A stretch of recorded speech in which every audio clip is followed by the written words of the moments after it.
Hello guys, कैसे हैं आप सब। उम्मीद है बहुत अच्छे होंगे, स्वस्थ होंगे, मस्त होंगे।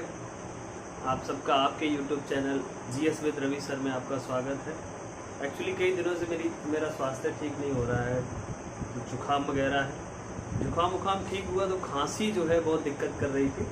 आज मैं आपको क्लास लाइव नहीं दे पाया वहाँ से। जैसे ही लिंक बनाया और क्लास देना शुरू किया, उसी ड्यूरेशन में इतनी तेज़ खांसी आई कि कंट्रोल नहीं कर पाए। तो मुझे लगा कि आपका दिन बेकार ना हो और आज से आपकी जो क्लास शुरू करने जा रहे थे वो कंटिन्यू रहे। तो आज मैं और बहुत बेहतरीन टॉपिक लेकर आया हूँ आपके लिए। जो कई सारे स्टूडेंट हम लोग क्या करते हैं कि पॉलिटी को पढ़ते हैं और पॉलिटी पढ़ते समय कई सारी समस्याएं आती हैं। आज तक हम लोग ये नहीं समझ पाते हैं कि क्या होता है अध्यक्षात्मक शासन प्रणाली और क्या होती है संसदीय प्रणाली। अध्यक्षात्मक शासन प्रणाली आज हम ये टॉपिक लेकर आए हैं, पूरा समझेंगे इसकी विशेषताओं के बारे में, क्या होती है अध्यक्षात्मक शासन प्रणाली और इसकी क्या क्या विशेषताएं होती हैं और इसमें क्या क्या कमियां हैं। फिर दूसरा सवाल उठता है कि साहब भारत में कौन सी शासन प्रणाली काम करती है, तो उस पर भी चर्चा करेंगे। हमारे यहाँ पार्लियामेंट्री सिस्टम लागू है। तो सबसे पहले बात करते हैं डेमोक्रेसी। दुनिया में जितने भी लोकतांत्रिक देश हैं, उन सभी लोकतांत्रिक देशों में दो प्रकार की व्यवस्था हमको देखने को मिलती है। तो पहली व्यवस्था जो देखने को मिलती है वो देखने को मिलती है अध्यक्षात्मक शासन प्रणाली, जिसे प्रेसिडेंशियल सिस्टम कहते हैं। दूसरा जो हमको देखने को मिलती है वो संसदीय प्रणाली, जिसे पार्लियामेंट्री सिस्टम कहते हैं। तो जो प्रेसिडेंशियल सिस्टम है ये एक्चुअल में अमेरिका में इस समय प्रचलन में है। अमेरिका जो कंट्री में आपको प्रेसिडेंशियल सिस्टम देखने को मिलता है, जबकि संसदीय प्रणाली यानी पार्लियामेंट्री सिस्टम हमारे इंडिया में देखने को मिलता है। और इंडिया ने ये पार्लियामेंट्री सिस्टम कहाँ से लिया है, क्योंकि हम लोग अंग्रेजों के उपनिवेश थे, तो ब्रिटेन वाली जो व्यवस्था है, तो हमारे यहाँ जो पार्लियामेंट्री सिस्टम है वो ब्रिटेन का दिया हुआ है और उसी को हमने अडॉप्ट किया है, उसी को आगे कंटिन्यू किया है। तो आप समझ गए, डेमोक्रेसी को चलाने के लिए दो प्रकार की व्यवस्थाएं होती हैं, एक अध्यक्षात्मक शासन प्रणाली, दूसरी होती है आपकी संसदीय प्रणाली। ठीक है, संसदीय प्रणाली क्या होती है उसको हम नेक्स्ट वीडियो में बताएंगे। आज हम चर्चा करेंगे अध्यक्षात्मक शासन प्रणाली पर। सबसे पहले बात करते हैं कि अध्यक्षात्मक शासन प्रणाली होती क्या है। तो ध्यान रखना, अध्यक्षात्मक शासन प्रणाली में एकल कार्यपालिका होती है। एकल कार्यपालिका का मतलब आप जानते हैं, मैंने पीछे अगर आपने वीडियो नहीं देखी है तो आपको मैंने पीछे संसदीय अंगों के जब बारे में चर्चा की थी, कार्यपालिका के बारे में बताया था, विधायिका के बारे में बताया था और न्यायपालिका के बारे में। कार्यपालिका को हम एग्जीक्यूटिव कहते हैं, जबकि विधायिका को हम लेजिस्लेटिव कहते हैं। तो यहाँ पर एकल सिंगल एग्जीक्यूटिव बॉडी होती है, एकल कार्यपालिका देखने को मिलती है। कहाँ पर? जिस देश में अध्यक्षात्मक शासन प्रणाली होती है, जहाँ पर प्रेसिडेंशियल सिस्टम होता है, ठीक है, वहां पर हमको एकल कार्यपालिका देखने को मिलती है। अब आपके मन में जिज्ञासा होगी, एकल कार्यपालिका होती क्या है दरअसल। तो ध्यान रखना, एकल कार्यपालिका को हम समझते हैं तो इसको ध्यान रखना, किसी भी देश का जो राज्य का प्रमुख होता है या राष्ट्र का प्रमुख होता है या राष्ट्र अध्यक्ष होता है, ठीक है, जैसे अगर हम लोग भारत के परिप्रेक्ष्य में समझें तो हमारे यहाँ राष्ट्र अध्यक्ष और राज्य का प्रमुख अलग व्यक्ति होता है। आप जानते हैं हमारे यहाँ राष्ट्रपति जो होता है वो राष्ट्राध्यक्ष होता है, राज्य का प्रमुख होता है। लेकिन शासन का प्रमुख या सरकार का प्रमुख, ये एक अलग बात है। भारत के परिप्रेक्ष्य में आप जानते हैं कि भारत के परिप्रेक्ष्य में राज्य का प्रमुख अलग व्यक्ति होता है, राष्ट्राध्यक्ष अलग व्यक्ति होता है, मतलब ये दोनों एक ही बात है। ठीक है, राज्य का प्रमुख अलग व्यक्ति होता है जबकि शासन का प्रमुख अलग व्यक्ति होता है। तो आप जानते हैं हमारे यहाँ जो एग्जीक्यूटिव बॉडी होती है, यानी कि जो शासन का प्रमुख होता है वो प्रधानमंत्री होता है, और जो राष्ट्र का प्रमुख होता है, जो राज्य का प्रमुख होता है वो राष्ट्रपति होता है। लेकिन अगर किसी देश में, अगर कोई दुनिया का ऐसा देश है जहां पर राज्य का प्रमुख और शासन का प्रमुख दोनों एक ही व्यक्ति हो, दोनों एक ही व्यक्ति हो, मतलब वहां पर प्रधानमंत्री ना हो, अगर किसी देश में प्रधानमंत्री नहीं है और सारी पावर्स किसके पास है, एक ही व्यक्ति के पास है, और उस व्यक्ति को क्या कहते हैं, राष्ट्रपति कहते हैं। देखो, दोनों पदों पर एक ही व्यक्ति होता है, यानी कि जिसके पास शासन भी हो और जो राष्ट्र का अध्यक्ष भी हो, ऐसी व्यवस्था को हम क्या कहते हैं, अध्यक्षात्मक व्यवस्था कहते हैं। तो बात समझ में आई। एकल कार्यपालिका का मतलब क्या होता है कि जहां पर राष्ट्र का प्रमुख भी एक हो और जहां पर शासन चलाने वाली सरकार जो है वो भी उसी के अंडर में काम करती हो। ऐसा कहां पर है? अगर इसका उदाहरण हम लोग देखें, अमेरिका का राष्ट्रपति दुनिया का सबसे बेहतरीन उदाहरण है जो इस प्रकार की व्यवस्था से चलाया जाता है, अमेरिका देश। अब दूसरा पॉइंट यहां पर निकल के आता है कि अध्यक्षात्मक शासन प्रणाली में, प्रेसिडेंशियल सिस्टम में एकल सदस्यता क्या होती है। तो हमेशा ध्यान रखना, अध्यक्षात्मक कंट्री में, प्रेसिडेंशियल सिस्टम जिन भी देशों में होगा वहां पर एकल सदस्यता होगी। अब एकल सदस्यता का मतलब ये होता है कि जो कार्यपालिका और विधायिका है वो अलग अलग होगी, एक दूसरे से जुड़ी नहीं होगी। यानी कि जो एग्जीक्यूटिव बॉडी होगी वो लेजिस्लेटिव बॉडी से अलग होगी, जबकि भारत में ऐसा नहीं है। भारत में आप जानते हैं भारत में क्या है, भारत में जो भी मेंबर ऑफ पार्लियामेंट बनता है वो संसद का मेंबर बनता है, पार्लियामेंट का मेंबर बनता है। एमपी जो बनते हैं वो क्या बनते हैं, मेंबर ऑफ पार्लियामेंट बनते हैं, पार्लियामेंट के मेंबर बनते हैं। जब पार्लियामेंट के मेंबर बनते हैं तो उसमें से कार्यपालिका निकल के आती है। एग्जीक्यूटिव बॉडी कहां से निकल कर आती है, उसी मेंबर ऑफ पार्लियामेंट से निकल कर आती है, और उसी में लेजिस्लेटिव बॉडी होती है। यानी कि विधायिका से ही कार्यपालिका बनती है। हमारे संसदीय प्रणाली में हमको क्या देखने को मिलता है, भारत में क्या देखने को मिलता है कि कार्यपालिका वो किससे निकल कर आती है, विधायिका से निकल कर आती है। अगर कार्यपालिका और विधायिका को नहीं समझ पा रहे तो इससे पीछे वाला वीडियो देखना, उसमें पूरा मैंने एक्सप्लेन किया है। तो यहाँ पर क्या एकल सदस्यता होती है, यानी कि कार्यपालिका एवं विधायिका संबंधित नहीं है। कार्यपालिका के सदस्य अलग होंगे और विधायिका के लोग अलग होंगे, बिल्कुल अलग व्यवस्था, बेहतरीन व्यवस्था। कार्यपालिका के लोग अलग और विधायिका के लोग अलग, सरकार चलाने वाले लोग अलग, विधि बनाने वाले लोग अलग। जबकि भारत में क्या व्यवस्था है, भारत में वही विधि मिलकर बनाते हैं और उन्हीं में से कुछ लोग होते हैं जो सरकार चलाते हैं। अच्छा, दूसरी बात, कार्यपालिका का सदस्य विधायिका का सदस्य नहीं होगा। यही बात देखो यहाँ पर है कि यानी कि जो एग्जीक्यूटिव बॉडी का मेंबर होगा वो लेजिस्लेटिव बॉडी का मेंबर नहीं होगा। जबकि हमारे यहाँ क्या होता है, हमारे यहाँ व्यवस्था ये है इंडिया के अंदर, जो लेजिस्लेटिव बॉडी का मेंबर होगा उसी से हमारा एग्जीक्यूटिव मेंबर निकल के आएगा, है ना। कार्यपालिका हमारी विधायिका से निकल कर आती है। अगला पॉइंट कह रहा है कार्यपालिका विधायिका के प्रति उत्तरदायी नहीं।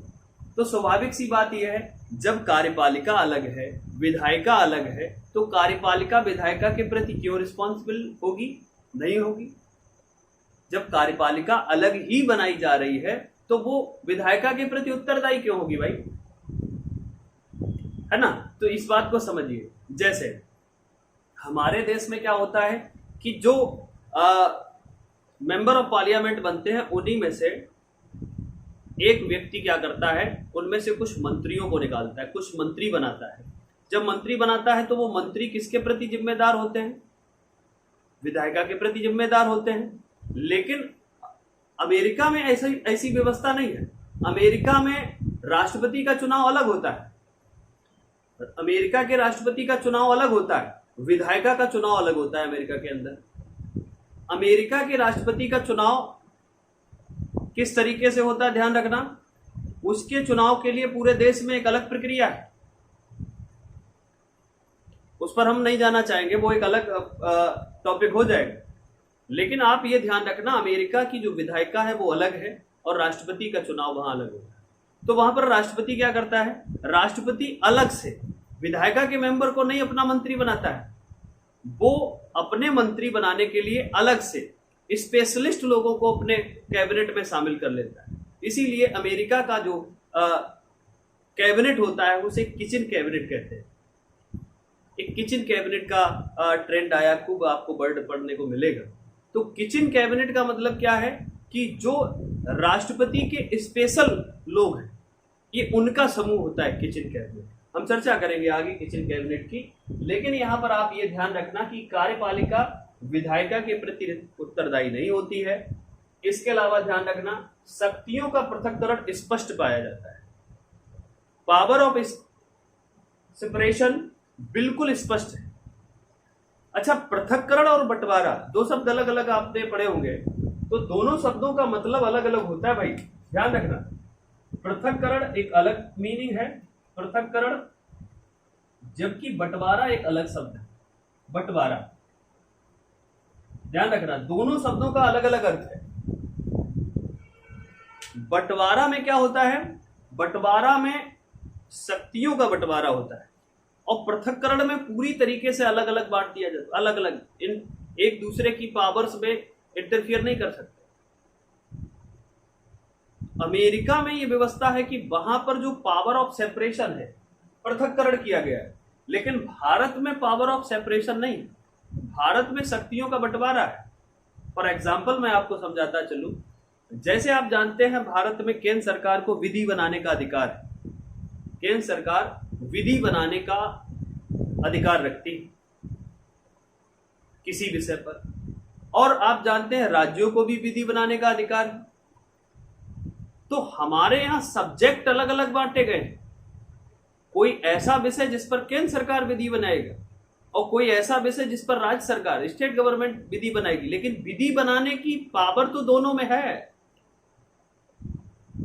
विधि केंद्र भी बना रहा है, सेंट्रल भी बना रहा है, स्टेट भी बना रहा है, लेकिन हमारे यहां सब्जेक्ट बटे हुए हैं, उनके यहां सब्जेक्ट नहीं बटे हुए।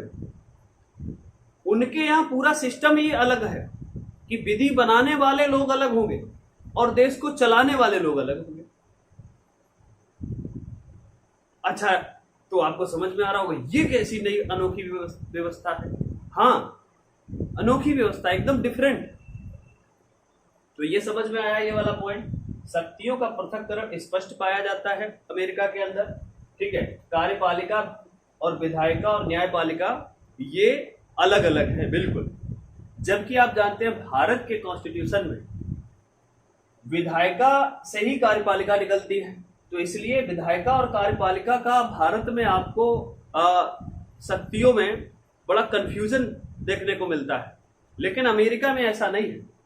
भारत में कार्यपालिका और न्यायपालिका का डिस्प्यूट होता है, लेकिन कभी भी आपने कार्यपालिका और विधायिका का डिस्प्यूट नहीं सुना होगा भारत के अंदर। लेकिन ध्यान रखना, अमेरिका में कार्यपालिका और विधायिका का डिस्प्यूट रहता है। जब भी डिस्प्यूट आते हैं तो क्यों आते होंगे, मैं आगे चर्चा करूंगा क्यों आते हैं। तो ये बात समझ में आई। ये तो रही अध्यक्षात्मक शासन प्रणाली की क्या है। तो क्या है कि यहां पर एकल कार्यपालिका होती है, राष्ट्र का प्रमुख, राज्य का प्रमुख, और शासन चलाने वाले लोग या सरकार का प्रमुख एक ही आदमी होता है। ऐसी व्यवस्था को एकल कार्यपालिका कहते हैं।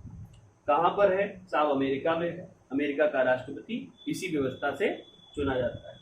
एकल सदस्यता की बात करें, कार्यपालिका विधायिका का मेंबर नहीं होगा, एग्जीक्यूटिव मेंबर, लेजिस्लेचर मेंबर नहीं होगा, कार्यपालिका का सदस्य विधायिका का सदस्य नहीं होगा, कार्यपालिका विधायिका के प्रति उत्तरदायी नहीं होगी। जब उसका मेंबर नहीं होगा एग्जीक्यूटिव मेंबर, जब लेजिस्लेटिव असेंबली का मेंबर नहीं होगा तो रिस्पॉन्सिबल क्यों होगा, स्वाभाविक सी बात है। पावर ऑफ सेपरेशन होगा, शक्तियों का पृथक्करण होगा, बंटवारा नहीं होगा। भारत में बंटवारा है शक्तियों का, जबकि अमेरिका में शक्तियों का पृथक्करण है। दूसरी बात, कमियां, उत्तरदायी नहीं। पहले हम यहां पर कमियों की बात बाद में करेंगे, पहले विशेषताओं की बात करते हैं। अगर हम विशेषताओं की बात करें तो अध्यक्षात्मक शासन प्रणाली की जो सबसे अहम विशेषता आपको समझ में आती है, यहाँ स्थायी कार्यकाल होता है। स्थायी कार्यकाल कैसे होता है? जब राष्ट्रपति चुना जाता है तो राष्ट्रपति क्या करता है, राष्ट्रपति अपने मंत्रियों को, आज तक अमेरिका के इतिहास में कोई भी ऐसा राष्ट्रपति नहीं हुआ है जो 4 साल से पहले हटाया गया हो या हट गया हो। तो आप बोलोगे क्या अमेरिका के संविधान में कोई ऐसी व्यवस्था नहीं वहां के राष्ट्रपति को हटाने की? है, महाभियोग की प्रोसेस है, लेकिन आज तक कभी सक्सेस नहीं हुई। अभी आपने देखा था कि ट्रंप के विरुद्ध भी महाभियोग लाया गया था, लेकिन सफल नहीं हुआ। तो अमेरिका में जो राष्ट्रपति अपने मंत्री बनाता है, वो मंत्री एक निश्चित अवधि के लिए चुने जाते हैं, मतलब 4 वर्ष तक रह सकते हैं, उनका एक निश्चित कार्यकाल। जबकि भारत में आप जानते हो ऐसी व्यवस्था नहीं। भारत में पता चला मंत्री बनाए गए, हमारे यहाँ प्रधानमंत्री का भरोसा नहीं कब सरकार गिर जाए। तो पूर्ण बहुमत के साथ आए हो, लेकिन आपके मंत्री ही आपका अविश्वास कर देंगे, आपको फॉलो नहीं करेंगे, तो हमारे यहाँ कैबिनेट को इस्तीफा देना पड़ता है। तो हमारे यहाँ की व्यवस्था में क्या डिफरेंस देखने को मिलता है? हमारे यहाँ ना प्रधानमंत्री का ना मंत्री का पद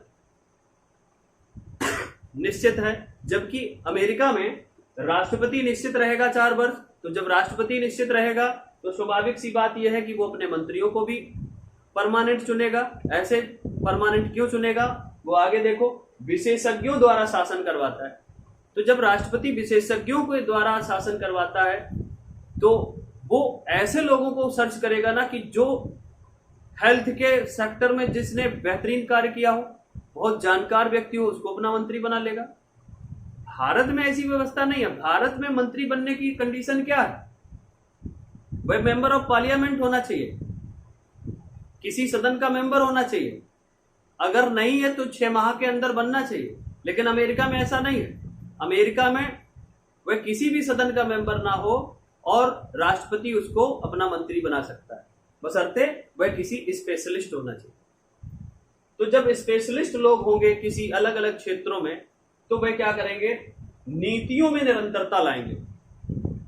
जैसे मान लिया कोई बहुत बड़ा अर्थशास्त्री है और उसे राष्ट्रपति ने मंत्री बना दिया, तो वो जो इकोनॉमी की पॉलिसी लाएगा, जो नीतियां लाएगा, वो बड़ी प्रभावकारी होंगी, प्रभावी होंगी। और दूसरी बात ये, मंत्री जो है किसी दबाव में नहीं है। मंत्री किसी दबाव में नहीं है, उसको चुनाव लड़ना नहीं है, वोट लेना नहीं है। तो वह जो योजनाएं बनाएगा, जो योजनाओं को क्रियान्वयन करेगा, तो वह किसी विशेष वर्ग के हित में और किसी विशेष वर्ग के अहित में योजनाओं को न बनाएगा। तो वह अपनी जनता के लिए, जो भी उसके यहाँ जनता है, उन पूरी जनता को एक साथ लेकर अपनी योजनाएं बनाएगा, उनका क्रियान्वयन करेगा। ये एक अच्छी विशेषता है। अच्छा, कार्यपालिका का सदस्य विधायिका का सदस्य नहीं होगा। ये मैंने पीछे भी आपको पॉइंट बताया कि जो मंत्री बनेगा उसे जनता नहीं चुनेगी, उसे राष्ट्रपति चुनेगी। हमारे यहाँ क्या होता है, हमारे यहाँ हम जनता चुन लेती है जिस सदस्य को, अब उसी में से मंत्री बनाना पड़ता है, चाहे वह योग्य हो अथवा योग्य ना हो। तो हमारे यहाँ ये व्यवस्था आपको देखने को मिलती है। बाद में आप बताना कि व्यवस्था कौन सी अच्छी है कौन सी खराब है, वो बाद में आप बताना। लेकिन पहले आप समझिए, एक बार पूरा कॉन्सेप्ट समझिए, क्या है अध्यक्षात्मक, क्या है पार्लियामेंट्री प्रेसिडेंशियल सिस्टम। अगला है राजनीतिक दबाव। आपको लगता है कोई मंत्री जब किसी सदन का मेंबर नहीं है तो उस पर कोई पॉलिटिकल दबाव होगा कि उसको वोट नहीं मिलेगा, कि वह इस बार चुनाव में हार जाएगा? उस मंत्री पर ऐसा कोई दबाव तो होगा नहीं। स्वाभाविक सी बात है। क्यों? क्योंकि वह सदन से आया ही नहीं है, जनता के द्वारा चुना ही नहीं गया, उसे तो राष्ट्रपति ने चुना। तो जब राष्ट्रपति ने चुना है तो वह किसी दबाव में नहीं, सिर्फ राष्ट्रपति के दबाव में है, राष्ट्रपति को काम करके देना है। दूसरा, गठबंधन, उसे ये भी कोई सर्दी गर्मी नहीं है कि अरे हमने ऐसा काम नहीं किया तो हमारा गठबंधन टूट जाएगा। भारत में आपने देखा कई बार सरकार जो बनती है वो गठबंधन की सरकारें बन जाती। तो गठबंधन की सरकार बनने में क्या समस्याएं आती हैं कि इनको भी खुश करना, उनको भी खुश करना। लेकिन यहां पर आप क्या देख रहे हैं कि गठबंधन का कोई दबाव ही नहीं। क्यों? क्योंकि उसे राष्ट्रपति ने चुना है। दूसरी बात, राजनीतिक अपराध से मुक्ति, उसे कोई पॉलिटिकल क्राइम होने की उसके साथ कोई समस्या नहीं। उसे ईमानदारी से 4 साल उसको मिले हैं, राष्ट्रपति ने उसको फ्री हैंड छोड़ रखा है। वह अपने देश के लिए अगर किसी क्षेत्र में विशेषज्ञ है तो वह खुल के काम कर सकता है। ना उसे ये टेंशन है कि जनता में जाके हमको वोट मांगना है, ना उसे चुनाव लड़ना है, उसे फ्री हैंड तरीके से अपना काम करना है। क्लियर? आई होप आपको ये पॉइंट भी क्लियर हो। बहुमत खोने का डर नहीं, वही बात बता रहा हूं, बहुमत खोने का डर नहीं। जब सरकार जो एग्जीक्यूटिव बॉडी है, जो कार्यपालिका है, उसमें किसी का बहुमत है ही नहीं। जब कार्यपालिका में किसी का बहुमत नहीं है तो डर किस बात का? बहुमत जाएगा या नहीं जाएगा, है ना। शक्तियों का स्पष्ट विभाजन, मैंने आपको बताया स्पष्ट विभाजन है। प्रेसिडेंशियल सिस्टम में पावर्स का स्पष्ट विभाजन है कि ये काम तुम्हारे हाथ में है, ये कार्यपालिका का काम है, ये विधायिका का काम है। क्लियर? अच्छा, आप बोलोगे कि सर जी इतनी अच्छी अच्छी बातें हैं तो भारत ने इसको क्यों नहीं अपनाया? भारत को भी अपनाना चाहिए था भाई। कई सारे आपसे मेंस में प्रश्न भी पूछा जाएगा कि क्या भारत में प्रेसिडेंशियल सिस्टम लाना चाहिए या नहीं लाना चाहिए। तो आपने इसकी अच्छाइयों को बहुत ज्यादा यहाँ पर देखने का मैंने आपको दिखाया है कि क्या क्या प्रेसिडेंशियल सिस्टम की अच्छाइयां हैं। अब हम बात करते हैं प्रेसिडेंशियल सिस्टम की बुराइयों की। तो अगर हम प्रेसिडेंशियल की सिस्टम की बुराइयों की बात करें तो सबसे पहली बुराई यह है कि रिस्पॉन्सिबिलिटी नहीं है, उत्तरदायित्व तो नहीं है। मंत्री ने जो काम कर रहा है, इधर जो मंत्री जो काम कर रहा है, ठीक है, वो मंत्री जिम्मेदार किसी के प्रति नहीं, जनता के प्रति तो बिल्कुल ही नहीं है जिम्मेदार। और जब तक कोई रिस्पॉन्सिबल नहीं होगा तो फिर ये क्या गारंटी है वो काम सही ही करेगा? क्या गारंटी है? अगर आपको कोई जिम्मेदारी दी गई है और उस जिम्मेदारी का निर्वहन आप पूरी ईमानदारी से नहीं कर रहे हैं तो इसमें क्या गारंटी है कि आप अपना काम पूरी ईमानदारी से कर रहे हैं? तो यही चीज यहां पर देखने को मिलती है कि रिस्पॉन्सिबिलिटी नहीं है। जो भी मंत्री बनेगा उसकी कोई रिस्पॉन्सिबिलिटी नहीं। क्यों? क्योंकि वह जनता से चुनकर नहीं आया तो उसका कोई उत्तरदायित्व भी नहीं किसी को। निरंकुश शासन, और यहां पर अध्यक्षात्मक शासन प्रणाली में सबसे बड़ी दिक्कत यही है कि डिक्टेटरशिप आने की संभावना प्रबल रहती है। क्यों? क्योंकि जनता जिन लोगों को चुनती है वो सिर्फ विधि बनाते हैं। जैसे अमेरिका में कांग्रेस है, वहां पर विधि बनाई जाती है, लेकिन अमेरिका को चलाने के लिए जो लोग हैं वो तो बाहर से आते हैं। राष्ट्रपति का चुनाव हुआ, राष्ट्रपति अपने मंत्री लेकर आ गया। तो जब राष्ट्रपति अपने मंत्री लेकर आ गया, राष्ट्रपति जनता ने चुन दिया और राष्ट्रपति ही अपनी कार्यपालिका के दम पर देश को चलाने लगे तो वहां पर निरंकुशता आने की संभावना प्रबल बनी रहती है। इसीलिए समझ पा रहे आप?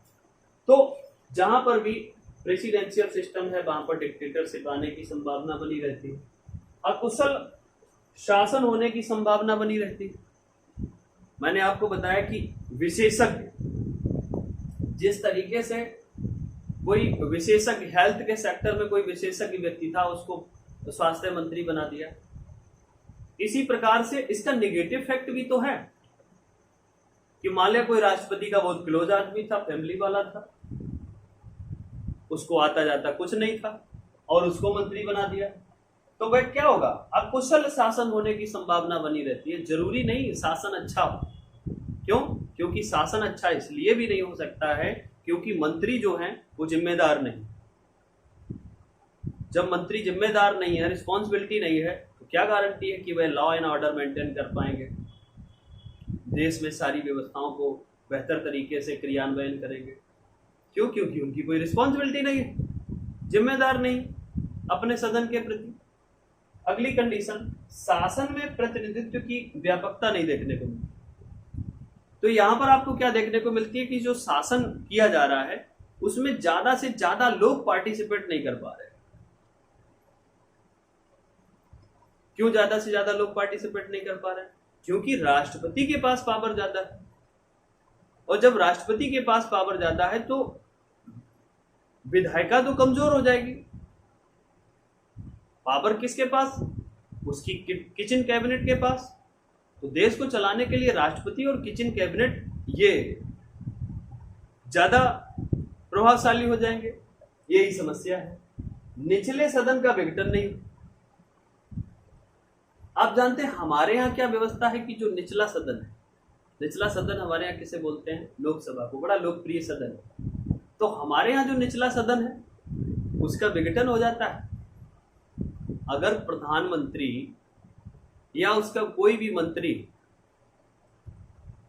लॉ एंड ऑर्डर मेंटेन नहीं कर पा रहा है, भ्रष्टाचार कर रहा है या अविश्वास प्रस्ताव हो गया है, तो ऐसी स्थिति में पूरी कैबिनेट इस्तीफा देना पड़ता है।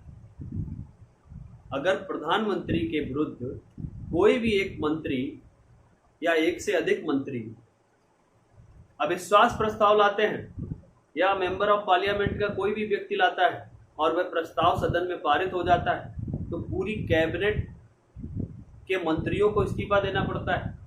हमारे यहाँ लोकसभा जो है ना, उसका विघटन हो जाता है, लोकसभा भंग हो जाती है। लेकिन हमारे यहाँ लोकसभा आपने देखा कि एक साल में 3-3 प्रधानमंत्री बदल जाते हैं, लेकिन यहाँ पर क्या? निचले सदन का विघटन नहीं। यहाँ पर निचला सदन जो है उसका विघटन नहीं होता है, पूरा चलेगा 4 साल। तो अमेरिका में राष्ट्रपति के कार्यकाल कितना होता है? 4 साल। समझे आप? आई होप आपको ये वीडियो अभी तक जो मैंने आपको बताया अध्यक्षात्मक शासन प्रणाली के विषय में, तो मैंने चर्चा की आपसे क्या होता है अध्यक्षात्मक शासन प्रणाली, और उसमें एकल कार्यपालिका के विषय में बताया, एकल सदस्यता के बारे में बताया, पावर ऑफ सेपरेशन के बारे में बताया। पावर ऑफ सेपरेशन का सिद्धांत किसने दिया था?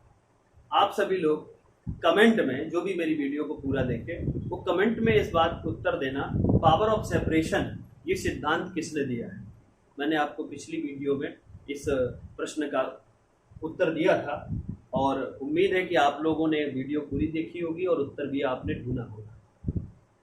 उसके बाद मैंने विशेषताओं की बात की और विशेषताओं में हमने स्थायी कार्यकाल की बात की कि यहाँ पर जो कार्यकाल रहता है वो 4 साल का रहता है। नीतियों में निरंतरता इसलिए देखने को मिलती है क्योंकि राष्ट्रपति विशेषज्ञों को अपने मंत्रिमंडल में शामिल करता है और वह नीतियों को निरंतर तरीके से बनाते रहते हैं। क्यों? क्योंकि उनको सबके लिए नीतियां बनाना होता है, किसी विशेष वर्ग के लिए नहीं। क्यों? क्योंकि उनको चुनाव लड़ना नहीं होता है, तो चुनाव लड़ना होता है तो वो चुनाव में किसी विशेष वर्ग को लाभ पहुंचाने या किसी विशेष वर्ग को छोड़ने में नीतियां बनाते हैं। कार्यपालिका, ये मैंने सारे टर्म्स आपको बता दिए। उम्मीद है स्वास्थ्य ठीक नहीं है, फिर भी मैंने वीडियो बनाने का प्रयास किया है। आप लोग सहयोग करेंगे और वीडियो को ज़्यादा से ज़्यादा शेयर करेंगे और सभी अपने दोस्तों को, फैमिली मेम्बर्स को शेयर करवाएंगे, सब्सक्राइब करवाएंगे, ताकि जल्दी से जल्दी मेरे जो मैं चाहता हूं कि आपको अपने रूम से ही प्रॉपर तरीके से पूरा एक सिस्टम बनाकर यहीं से आपको बेहतर से बेहतर क्लासेस दे पाऊँ, तो उसमें आप सबका मुझे सहयोग चाहिए है। जल्दी से जल्दी मेरी जो एक लिमिटेशन है मोनेटाइज होने की, वो उस स्टेज तक आप पहुंचा दीजिए। उसके बाद मैं किसी से ये नहीं कहूँगा कि मेरा चैनल सब्सक्राइब कर दो, लेकिन हाँ, सिर्फ चैनल को मोनेटाइज हो जाने दो ताकि मैं आपको प्रॉपर रेगुलर क्लास दे पाऊँ अपने रूम से। ये मेरी दिली इच्छा है, प्रयास किया है। आप सब स्वस्थ और मस्त होंगे। जय हिंद। अपना और अपनों का खूब ख्याल रखना, हंसते मुस्कुराते रहना। Good night.